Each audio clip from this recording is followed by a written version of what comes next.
বর্তমান সময়ের আলোচিত নাম সামিরা খান মাহি। ফ্যাশন, অভিনয় আর সোশ্যাল মিডিয়ায় তার উপস্থিতি এতটাই শক্তিশালী যে তরুণদের মধ্যে তিনি এক অনুপ্রেরণায় পরিণত হয়েছেন। তবে আলো ঝলমলে এই লাইফস্টাইলের আড়ালে আছে এক সহজ সরল মেয়ের বাস্তব গল্প। বিশ্বস্ত সূত্রে জানা গেছে, মাহির প্রকৃত নাম ফারজানা ইয়াসমিন কলি। জন্ম 1997 সালের 7 ফেব্রুয়ারি চট্টগ্রাম বিভাগের লক্ষ্মীপুর জেলায়। তবে বাবার চাকরির সুবাদে শৈশব ও কৈশোর কেটেছে সিলেট শহরে, যেখানে তিনি লেখাপড়া শেষ করেন। বিস্ময়ের বিষয় হলো, নিজের জন্মস্থান লক্ষ্মীপুর হলেও মাহি সবসময় নিজেকে সিলেটি হিসেবেই পরিচয় দিতেন।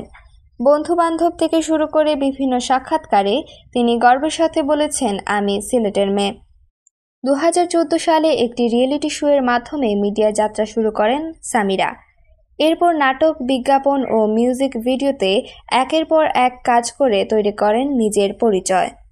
তরুণ তুর্কি, লাইফ ইন এ মেট্রো, আকাশ বাড়িয়ে দাও এসব নাটকে তার অভিনয় দারুণ প্রশংসিত হয়। সম্প্রতি তার একটি নাচের ভিডিওতে পোশাক নিয়ে সামাজিক যোগাযোগ মাধ্যমে চলছে ব্যাপক আলোচনা। কেউ বলছেন বিভ্রান্তিকর উপস্থাপন, তবে এখনও মাহি এসব বিষয়ে প্রকাশ্যে কোনো মন্তব্য করেননি। সামিরা জান্নাত, পঞ্চখণ্ড টিভি।